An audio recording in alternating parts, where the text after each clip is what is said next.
देखो section formula बताना है वेक्टर में। अब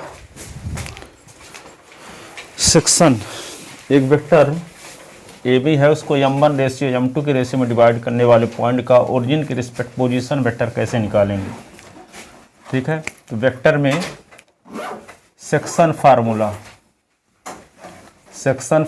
इन vector, section formula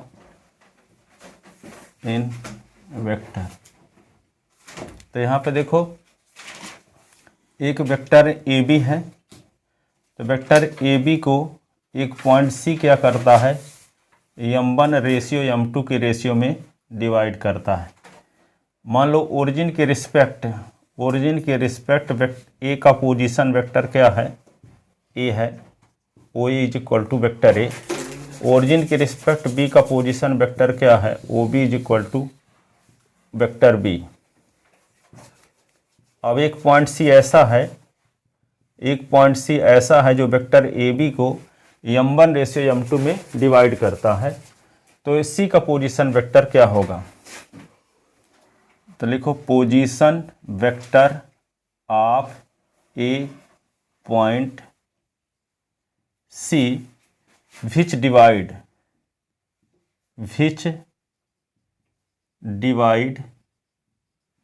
vector A B in the ratio m1 ratio m2 internally अंदर पॉइंट सी है ना। तो O C is equal to as follows, position vector स्थित सदिश एज फॉलोज। तो यहाँ पे क्या लिखोगे, ओ सी जिसको लिखते हैं इसी को पोजीशन वेक्टर कहेंगे। तो O C is equal to क्या लिखेंगे, m1 इंटू ओ बी, जैसे आप लोग पढ़े तो थे उसमें 10th क्लास। ये क्या लिखे हैं, आर ए पता नहीं, ये यहाँ पे ये ए वेक्टर बी वेक्टर है ये इस तरह। हाँ, O A is equal to vector A मान लिए हैं, O B is equal to vector B. ठीक है, जैसे पिछले साल नहीं पढ़े थे आप लोग 10th क्लास में, ए का कोऑर्डिनेट दिया हो, बी का कोऑर्डिनेट दिया हो, इसका कोऑर्डिनेट s1/1 हो, इसका कोऑर्डिनेट s2/2 हो, एक पॉइंट सी हो, ये x/y हो, तो ये m1 रेशियो m2 के रेशियो में डिवाइड करता हो। तो सी का कोऑर्डिनेट जब निकालते थे x/y तो क्या लिखा करते थे, m1 s2 plus m2 s1 upon m1 plus m2।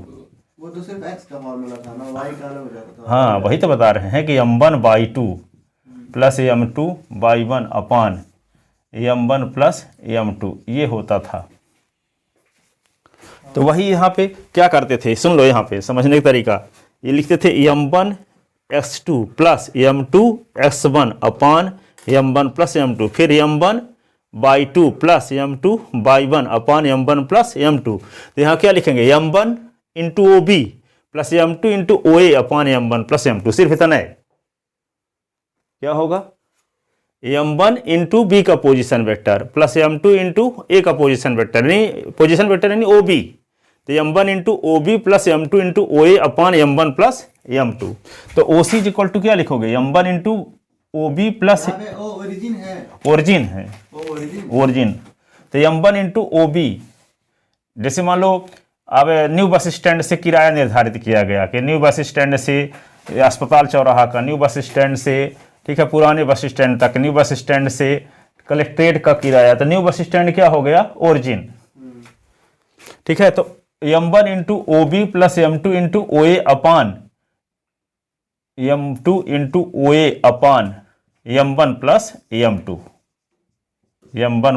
m2, ये होता है पॉइंट सी का ओरिजिन के रिस्पेक्ट पोजीशन वेक्टर। ठीक है, if point C is external division point, if point C is external division point,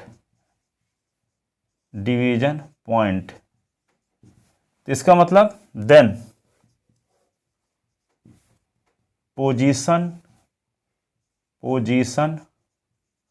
vector of C will be क्या होगा, O C is equal to, यही लिखेंगे लेकिन बीच में माइनस लगा देंगे, m1 OB, m1 into O B minus m2 into O A upon m1 plus m2। इसका diagram कैसे बनेगा कि जैसे मान लो ए है, ये बी है, 80 पॉइंट बाहर हो गया ए बी के, ये ओरिजिन है, ओरिजिन के रिस्पेक्ट ए का पोजीशन वेक्टर और बी का पोजीशन वेक्टर, ये ओ ए बराबर वेक्टर ए है, ओ बी बराबर वेक्टर बी है, और ये ओरिजिन के रिस्पेक्ट सी का पोजीशन वेक्टर है। यहाँ पे क्या निकालना है, तो ओ सी यहाँ पे क्या होगा, ए से लेकर के सी तक m1 है और सी से बी तक m2 है, तो सी का पोजीशन वेक्टर निकालने का ये तरीका है। जबकि ए बी के बाहर सी चला गया, ठीक है, तो ए बी के बाहर, तो ए से यहाँ ए से सी तक, जैसे मान लो ए से सी तक m1 है तो यहाँ भी ए से सी तक m1 है, यहाँ पे सी से बी तक m2 है तो यहाँ भी सी से बी तक m2 है, ठीक है। अब कहोगे कि m1 कोई जरूरी थोड़ी कि बड़े रहेगा, हो सकता है कि m1 छोटा है और m2 बड़ा हो, तो इसका डायग्राम फिर कैसे बनेगा, तो जैसे मान लो हाँ ए है और बी है, तो यहाँ पे यहाँ सी पॉइंट आ गया, ठीक है, तो ए से सी तक की डिस्टेंस कम हो गई और सी से बी तक की डिस्टेंस अधिक हो गई। यहाँ पे ए से सी तक की डिस्टेंस अधिक है और सी से बी तक की कम है, ठीक है। अब मान लो ए से सी तक की डिस्टेंस कम है और ए से सी से बी तक की डिस्टेंस अधिक है, तो सी पॉइंट इधर आ जाएगा, ठीक है। तो यहाँ पे पॉइंट ओ रहेगा, ओरिजिन पॉइंट मान लो, तो ओरिजिन के रिस्पेक्ट इसका पोजीशन वेक्टर क्या हो गया, वेक्टर बी, इसका ओरिजिन के रिस्पेक्ट पोजीशन वेक्टर क्या हो गया, वेक्टर ए, इसका ओरिजिन के रिस्पेक्ट पोजीशन वेक्टर क्या हो गया, ओ सी, ये वेक्टर सी, वेक्टर सी। तो यहाँ पे क्या लिखेंगे, ओ सी इज इक्वल टू, वही फार्मूला है।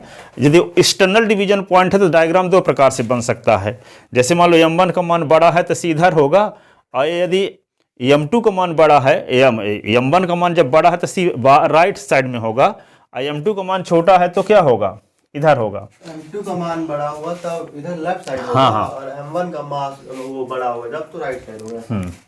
अब देखो, if C is mid point of A B, if C is mid point of vector A B, then m1 is equal to क्या हो जाएगा, m2। यदि सी ए बी का mid point है तो m1 इज इक्वल टू, बताए हैं m1 m2, तो फॉर्मूला यही रहेगा चाहे दोनों में कोई केस हो।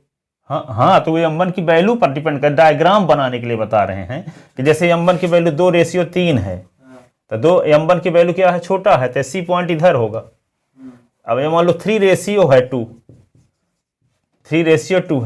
तो m1 की वैल्यू बड़ी है तो सी बाहर, ये वाली कंडीशन होगी। डायग्राम फार्मूला ईच कंडीशन में यही लगाना है, डायग्राम यदि बनाना है तो बता रहे हैं, ठीक है। If C is mid point of A B then m1 is equal to m2, ठीक है। तो m1 यहां से यहां तक की डिस्टेंस, यहां से यहां तक डिस्टेंस सेम हो गई, तब सी क्या हो जाएगा, मिड पॉइंट तो रहेगा, तो अंदर है ना, तो ये इंटरनल डिवीजन पॉइंट वाले में m1 के स्थान पे m2 या m2 के स्थान पे m1 रख दो तो मिड पॉइंट का फार्मूला आ जाएगा इसमें, ठीक है।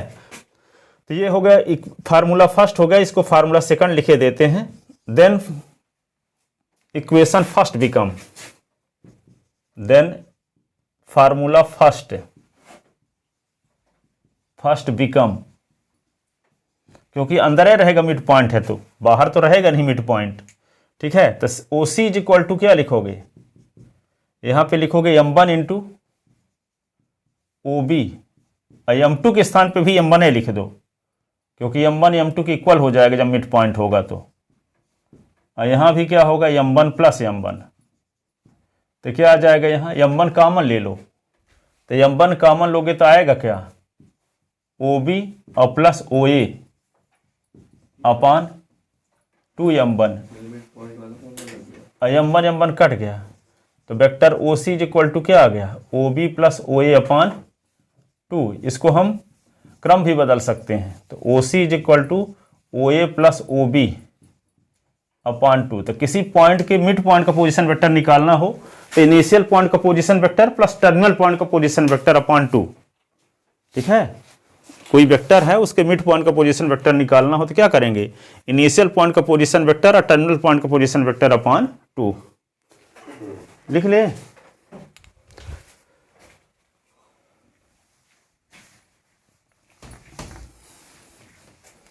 तो लिखो find the position vector of centroid of triangle. Find the position vector of centroid of triangle ABC।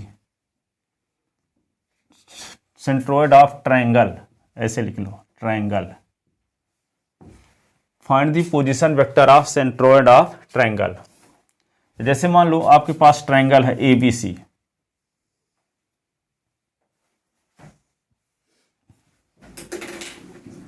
Triangle क्या है ABC। तो मान लेते हैं वेक्टर पॉइंट वर्टेक्स A का ओरिजिन की रिस्पेक्ट पोजीशन वेक्टर A है, वर्टेक्स B का ओरिजिन की रिस्पेक्ट पोजीशन वेक्टर B है, और वर्टेक्स C का ओरिजिन की रिस्पेक्ट पोजीशन वेक्टर C है। मान लो सपोज करते हैं कि वो यहाँ है, तो OA इज इक्वल टू क्या होगा, वेक्टर A मान लेते हैं, OB is equal to vector B, OC is equal to vector C। तो ये हो गया वेक्टर A मान लिए, इसको क्या मान लिए, वेक्टर B, और इसको मान लिए वेक्टर C। तो लिखो given a triangle, given a triangle ABC।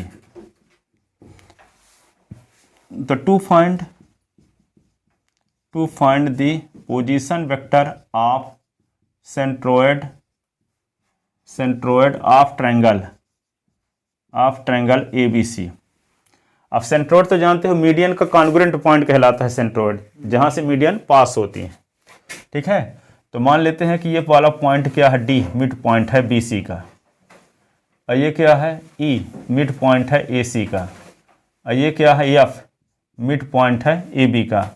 तो A को D से मिला दो, A को D से मिला दिया तो AD मीडियन हो गया, एक क्या हो गया BE मीडियन हो गया, एक क्या हो गया CF मीडियन हो गया। अब ये पॉइंट G है जिसको सेंट्रोइड कहते हैं। तो ये एक दिन बताए थे कि जो सेंट्रोइड होता है मीडियन को 2:1 के रेशियो में डिवाइड करता है कि नहीं, 2:1, ये भी ये 2:1 के रेशियो में डिवाइड करता है। अब ये मीडियन है तो D क्या होगा, BC का मिड पॉइंट होगा कि नहीं होगा, ये BD मीडियन है तो D BC का क्या होगा, mid point.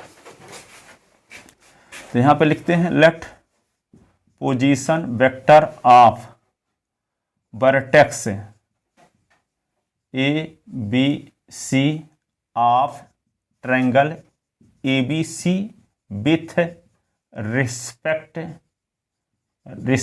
To origin O are vector A vector B and vector C respectively. तो क्या होगा, OA is equal to vector A, OB is equal to vector B, OC is equal to vector C। OA is equal to vector A, OB is equal to vector B, OC is equal to vector C, ठीक है। Let AD BE and CF are median of triangle ABC and G is its centroid. So point D E and F are mid point of side, mid point of side BC CA and AB respectively.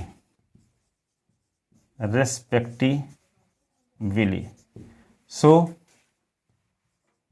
OD is equal to क्या होगा, D mid point ना होगा BC का, तो D मिडी का BC का mid point है तो B का पोजीशन वेक्टर C के पोजीशन वेक्टर के योग का आधा होगा D का पोजीशन वेक्टर। बताए ना है, किसी वेक्टर के मिड पॉइंट का पोजीशन वेक्टर निकालना हो तो उस वेक्टर के इनिशियल पॉइंट और उस वेक्टर के टर्मिनल पॉइंट के पोजीशन वेक्टर के सम के हाफ के इक्वल होता है। तो क्या लिख देंगे यहाँ OB प्लस OC अपॉन 2।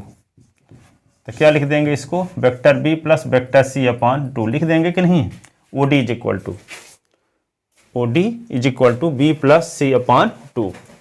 अब देखो आपको ये कन्फर्म पता है कि जो सेंट्रोइड होता है मीडियन को 2:1 के रेशियो में डिवाइड करता है, तो सेक्शन फार्मूला लगा देंगे यहां। बट वी नो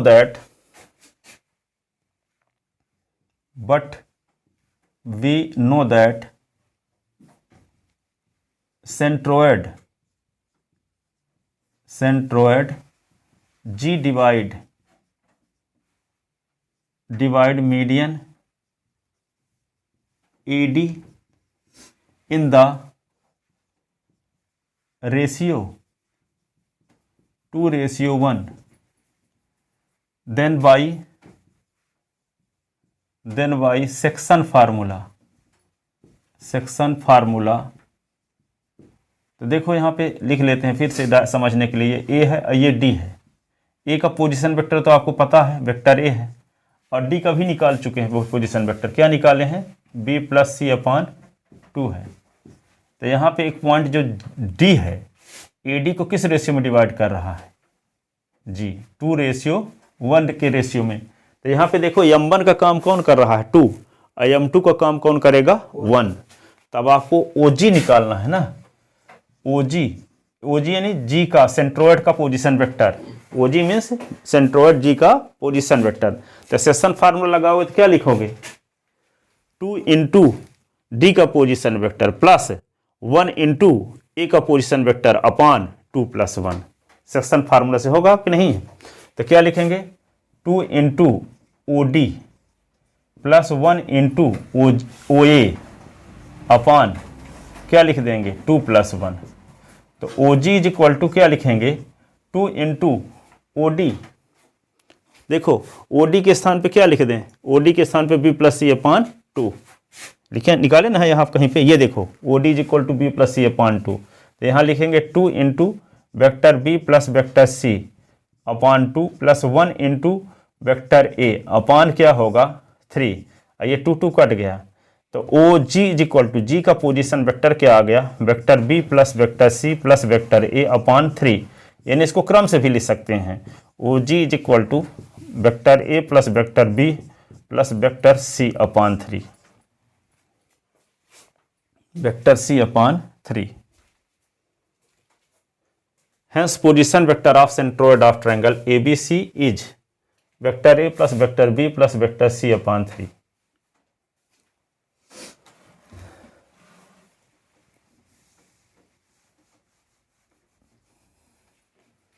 Hence नीचे वाली लाइन को नीचे ऊपर लिखे दे रहे हैं क्योंकि नीचे आएगा नहीं।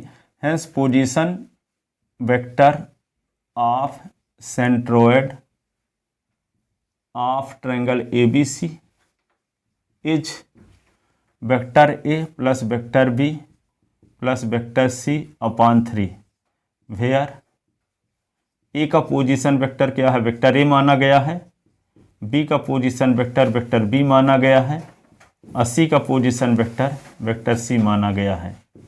ठीक है, तो क्या होता है सेंट्रोइड का position vector A plus B plus C upon 3।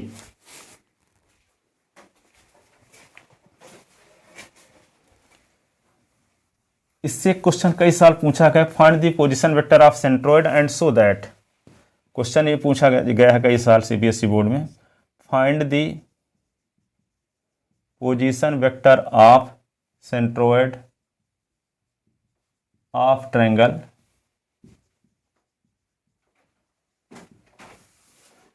if G is centroid of triangle ABC, then prove that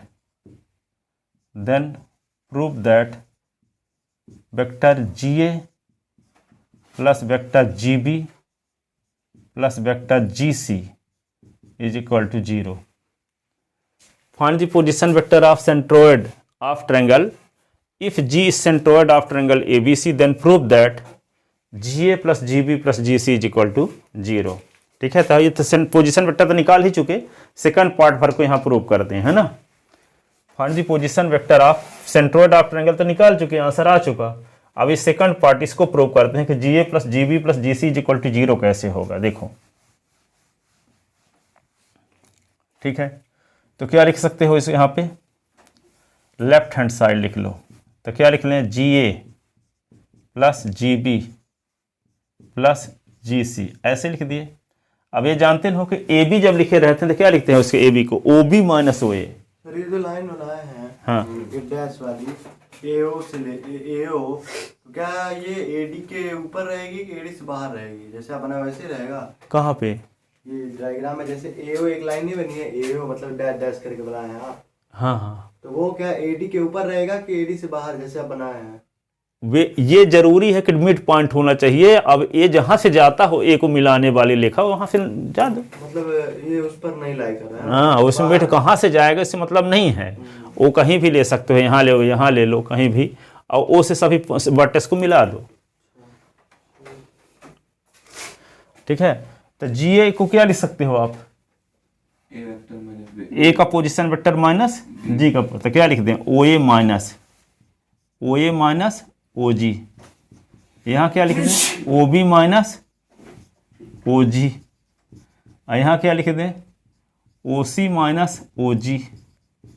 ठीक है, अब इसको क्या लिख सकते हैं, O A vector O B vector O C vector, और यहाँ क्या लिख दिए, ओ जी कितनी बार है, 3, तो 3 इंटू ओ जी, और ओ यानी वेक्टर ए, ओ बी यानी vector B, O vector C, 3 into O G का मतलब अभी निकाल चुके हैं, A plus B plus C upon 3, तो क्या लिख दें, vector A plus vector B plus vector C upon 3, तो 3 से 3 कट गया, तो यहाँ क्या बचा, vector A plus vector B plus vector C, ऐसे minus vector A plus vector B plus vector C, तो 0 आ तो गया, सेम टर्म में सेम निकल गया, ए प्लस बी प्लस सी से ए प्लस बी प्लस सी सब्ट्रैक्ट हुआ, तो क्या आएगा, 0।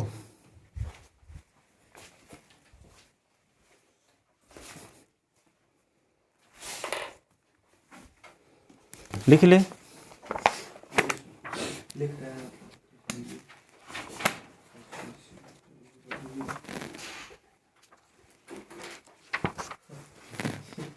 क्या हो गया,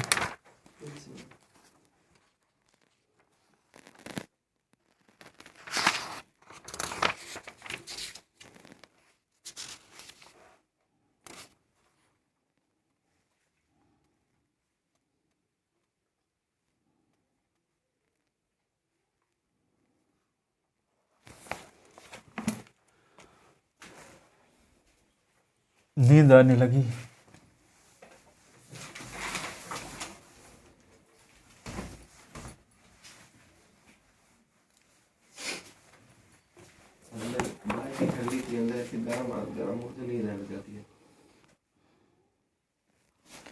एक क्वेश्चन और लिखो,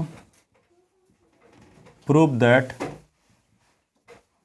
नहीं है, वे लिखो ये, इफ द पोजीशन वेक्टर, ये है, if the position vector of the point A B C D are, of the point A B C D are 2 vector A 3 vector B 4a minus 5b 4a minus 5 vector B and a plus 2b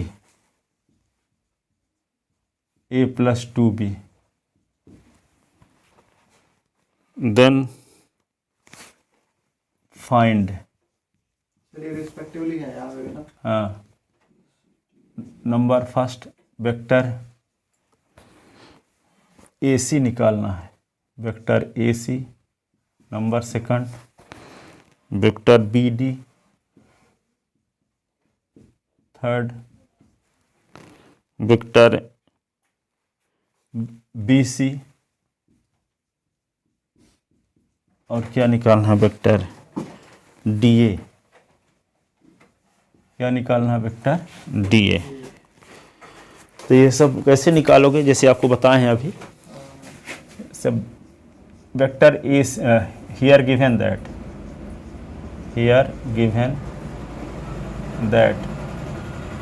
O A is equal to आपको क्या दिया है 2 vector A, O B is equal to आपको क्या दिया है 3 vector B, O C is equal to आपको दिया है 4 vector A minus 5 vector B, O D is equal to आपको दिया है वेक्टर ए और प्लस 2 वेक्टर बी।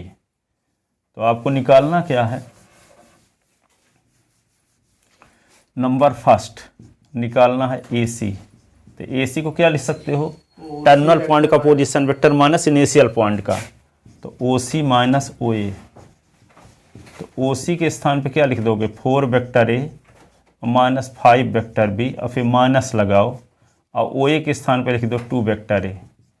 तो क्या होगा 4 vector A minus 5 vector B minus 2 vector A. तो 4 वेक्टर ए से 2 वेक्टर ए निकल गया, तो क्या बचा 2 vector A minus 5 vector B. तो ये क्या आ गया ए सी की वैल्यू। ठीक है, अब क्या निकालोगे वेक्टर बी डी।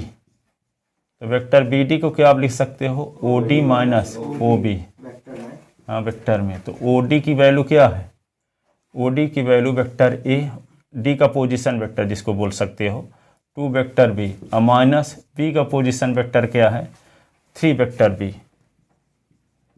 तो इसको क्या लिख सकते हो वेक्टर ए 3 वेक्टर से 2 वेक्टर बी से माइनस 3 वेक्टर बी निकल जाएगा तो माइनस वेक्टर बी कि नहीं। तो ये वेक्टर बी डी आ गया। अब क्या निकालना है vector B C, vector B C निकालना है। तो वेक्टर बी सी जब निकालोगे तो क्या लिखोगे ओ सी माइनस ओ बी। तो ओ सी आपको पता ही है 4 vector A minus 5 vector B और माइनस ओ बी क्या है 3 vector B.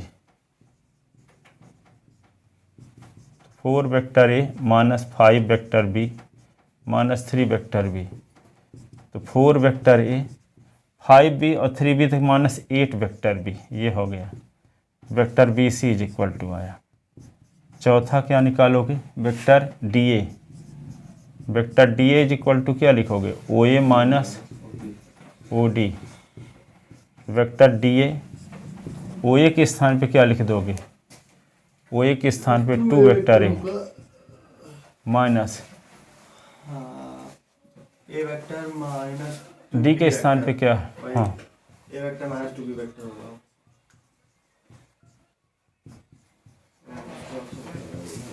To vector A minus 2 vector B, 2 A से ए निकला तो D A is equal to क्या होगा vector A minus 2 vector B, ये वेक्टर डी ए होगा।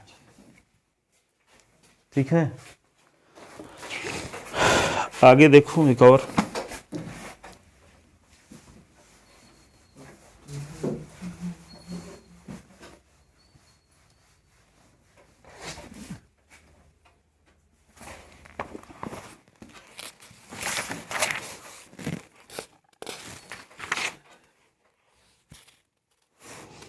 फाइंड दी पोजीशन वेक्टर, आप क्वेश्चन लिखो दूसरा, find the position vector of the point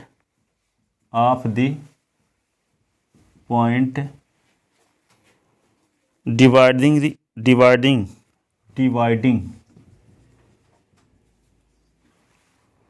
the join of the point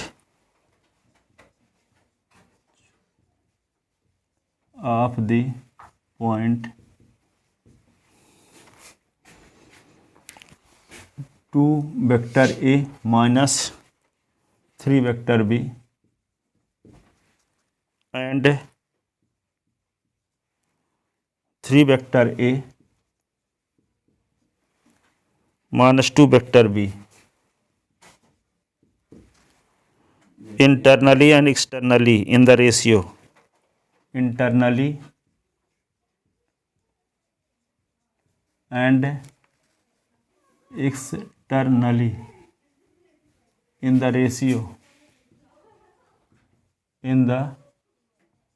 ratio 2:3।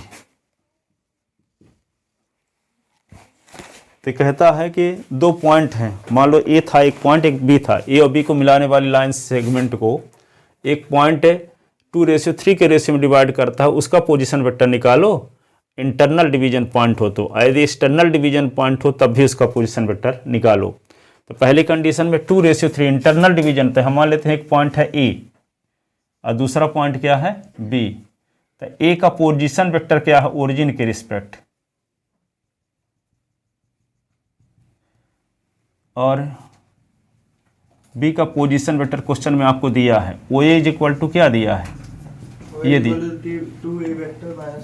2 vector A minus 3 vector B, और O B is equal to आपको क्या दिया है 3 vector A minus 2 vector B. अब ये कहता है 2:3, तो यहाँ से मान लो 2 है यहाँ 3 है, तो एक पॉइंट सी है जो वेक्टर ए बी को किस रेशियो में डिवाइड करता है 2:3 के रेशियो में, इंटरनली अंदर बाहर नहीं। तो सी का पोजीशन वेक्टर निकालना है, सी का position vector O C is equal to निकालना है आपको, तो O C is equal to, ठीक है। तो let A and B are 2 point whose position vector O A is equal to 2 vector A and 3 vector B, O B is equal to क्या है 3 vector A minus 2 vector B. Let point C divide vector A B in the ratio 2:3 internally, then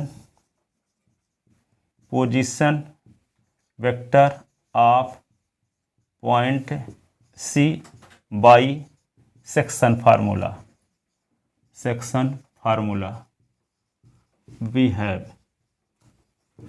क्या लिख दोगे O C is equal to 2 into O B, 2 into O B plus 3 into O A upon क्या होगा 2 + 3, यही ना होता है m1 into O B plus m2 into O A upon m1 plus m2।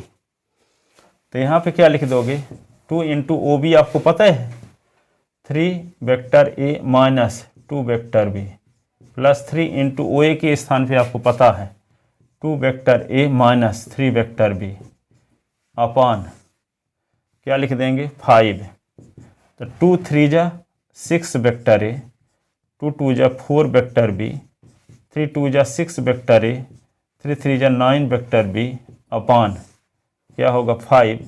तो 6 और 6 से तो 12 ए, ये क्या होगा 4 बी और 9 बी, तो क्या होगा 13 बी अपॉन 5।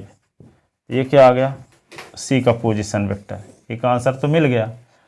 अब क्या पूछा है फॉर एक्सटर्नल डिवीजन पॉइंट, हाँ फॉर एक्सटर्नल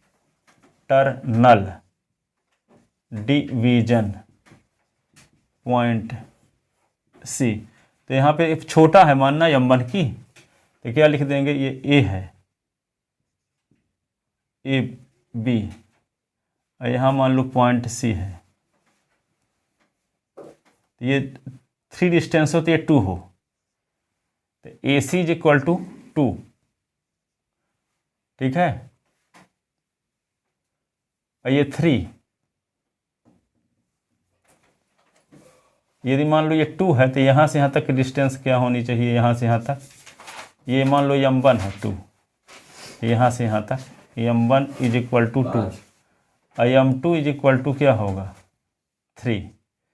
कहने का मतलब जो पॉइंट है उसकी ए से डिस्टेंस है 2 है और इस पॉइंट की बी से डिस्टेंस क्या है 3 है।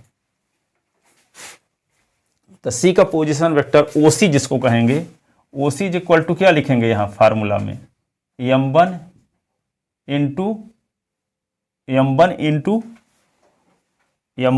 ओ बी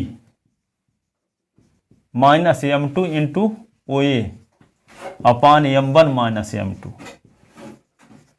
ये है फार्मूला। तो O C is equal to m1 लिखो तो m1 का काम कौन कर रहा है 2। OB की वैल्यू आपको पता है 3 vector A minus 2 vector B minus m2 की वैल्यू 3 पता है और 2 vector A minus 3 vector B अपान क्या होगा 2 माइनस 3। तो OC इज इक्वल टू 3 2 जा 6 vector A 4 vector B minus 6 vector A 3 3 जा 9 वेक्टर B अपान क्या होगा -1। तो OC इज इक्वल टू क्या लिखोगे 6 वेक्टर A तो कट गया ना, 9 वेक्टर B से 4 वेक्टर B निकल गया, क्या बचेगा 5 वेक्टर B अपान -1। तो OC इज इक्वल टू क्या लिख सकते हो -5 वेक्टर B, ये होगा -5 वेक्टर B। ये क्वेश्चन आया था एक हमारे में।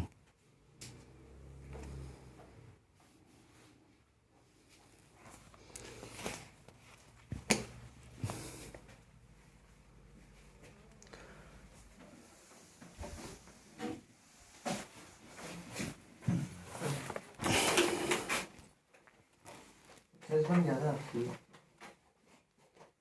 पढ़ के गया था फॉर्मूला बस समझ गया और कैसे कैसे हमें आता है हमें ए वेक्टर बी वेक्टर दिया है और कुछ भी नहीं दिया था, ऐसा दिया बस ये चीज ये जैसे बड़ा वेक्टर कंफ्यूज हो गया, ब्लेंडर हो गया। देखो आगे क्वेश्चन अगला, find the position vector of a point, position vector of a point which divide the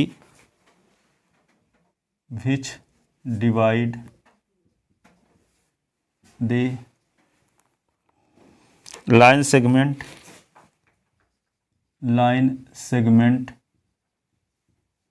joining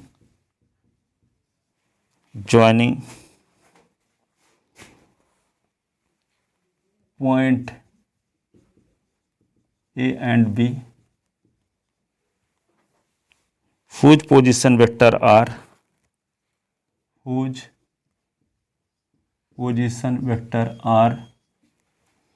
vector A and vector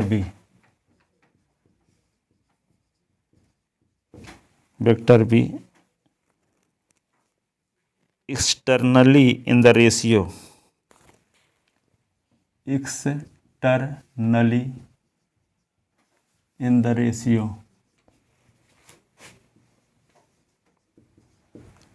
1:4।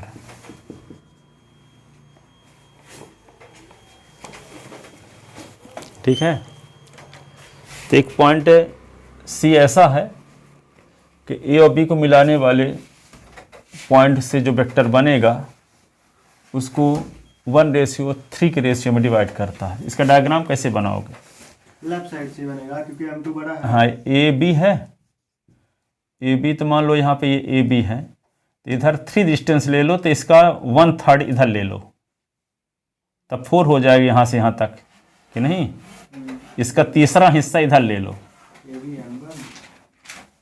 जिसके इसके 3 पार्ट में सुनो यहाँ पे, इसको अंदाज बस 3 पार्ट में डिवाइड करो तो 1 2 ये 3 पार्ट, तो तीसरा हिस्सा इधर ले लो, तो ये 3 और 1 मिलके 4 हो जाएगा यहाँ से यहाँ तक। ठीक है, तो यहाँ सी पॉइंट हो गया। तो ये देखो ए से सी तक होना चाहिए क्या 1, तो यहाँ बी से सी तक होना चाहिए 4। ठीक है, तो ये पहला ए सी कहलाएगा M1 है ना, ये होगा M1 और ये CB कहलाएगा M2। तो ए और बी के तो बाहर है हुआ ना सी कि नहीं, सी बाहर है ना। अब आपके पास एक ओरिजिन पॉइंट कहीं पे ले लेते हैं ये, तो ओरिजिन के रिस्पेक्ट ए का पोजीशन वेक्टर आपको पता है वेक्टर ए, ओरिजिन के रिस्पेक्ट बी का पोजीशन वेक्टर आपको पता है, ये OA बराबर आपको पता है ना है वेक्टर ए, और OB बराबर आपको पता है वेक्टर बी। अब C का पोजीशन वेक्टर आपको निकालना है, तो C का पोजीशन वेक्टर निकालने के लिए फार्मूला कौन सा लगाएंगे, सेक्शन फार्मूला। एक्सटर्नली वाला ठीक है। Given 2 point whose position vector OA is equal to vector A, OB is equal to vector B. Then we have to find the position vector of C. Then we have to find the position vector of point C which divide vector AB in the ratio 1:4 externally.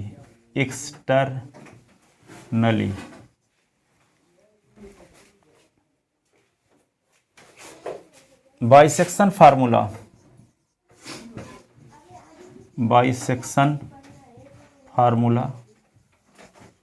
Position vector of C, OC is equal to क्या लिखोगे, m1 into OB minus m2 into OA upon m1 minus m2। तो m1 का काम कौन कर रहा है, 1, m1 is equal to 1 और m2 इज इक्वल टू 4। तो OC इज इक्वल टू क्या लिखेंगे, 1 इंटू OB क्या है, बी वेक्टर बी, और m2 की वैल्यू 4 और वेक्टर ए अपान 1 माइनस 4, ऐसे ना। तो क्या होगा, vector B minus 4 vector A upon ये आ जाएगा -3। तो माइनस ऊपर से कॉमन ले लो तो क्या आएगा, 4 vector A minus vector B upon -3, minus minus cut गया तो 4 vector A minus vector B upon 3। ठीक है, जाओ अब कल 8 बजे आना।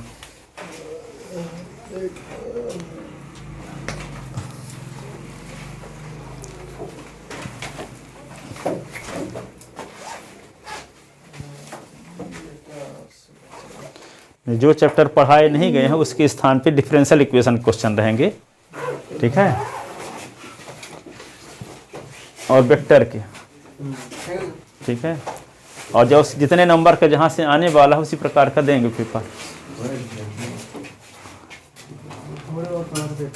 नहीं पेपर टाइम नहीं पढ़ा था मैंने, उससे पहले ही पढ़ लिया था।